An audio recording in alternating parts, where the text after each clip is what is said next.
Center. So when this deal is implemented, the two uranium paths Iran has towards fissile material for a weapon will be closed off. The same is true for the plutonium path.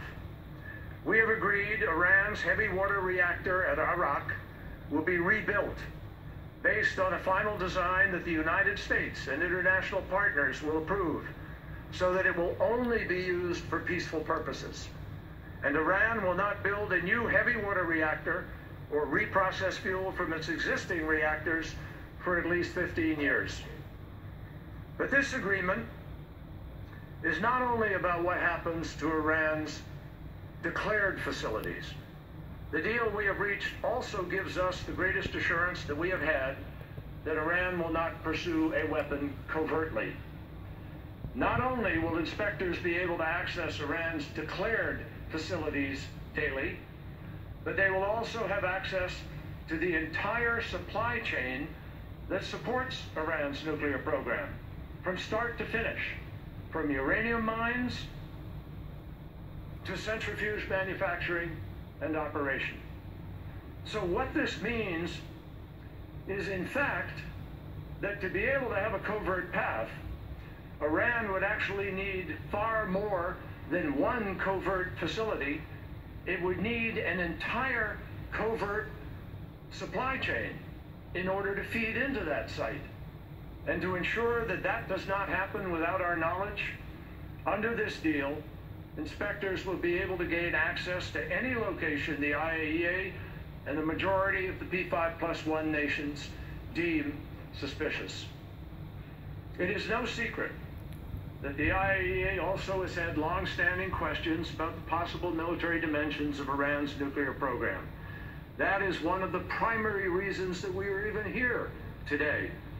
And we and our partners have made clear throughout the negotiations that Iran would need to satisfy the IAEA on this as part of the final deal. With that in mind, Iran and the IAEA have already entered into an agreement on the process to address all of the IAEA's outstanding questions within 3 months, and doing so is a fundamental requirement for sanctions relief that Iran seeks. And Director Amano announced earlier this morning that that agreement has been signed.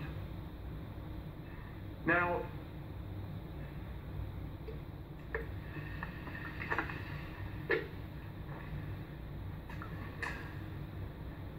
our quarrel has never been with the Iranian people. And we realize how deeply the nuclear-related sanctions have affected the lives of Iranians. Thanks to the agreement reached today, that will begin to change. In return for the dramatic changes that Iran has accepted for its nuclear program, the international community will be lifting the nuclear-related sanctions on Iran's economy. And the relief from sanctions will only start when Tehran has met its key initial nuclear commitments. For example, when it has removed the core from the Arak reactor, when it has dismantled the centrifuges that it has agreed to dismantle, when it has shipped out the enriched uranium that it has agreed to ship out.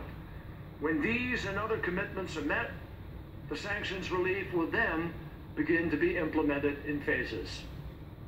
All right, we're listening to John Kerry in Vienna talk about the details of the Iranian deal. We heard the president talk about it about a half an hour ago. We're going to be talking about it throughout the morning. In fact, Bill O'Reilly is going to probably be talking about it tonight. Bill O'Reilly is still with us. Bill, last night on your program, for folks who are just joining us, you had the parents of Kate Steinle, who was murdered by the illegal out in San Francisco. And for folks who were not watching, it was so gripping. We're going to play a soundbite.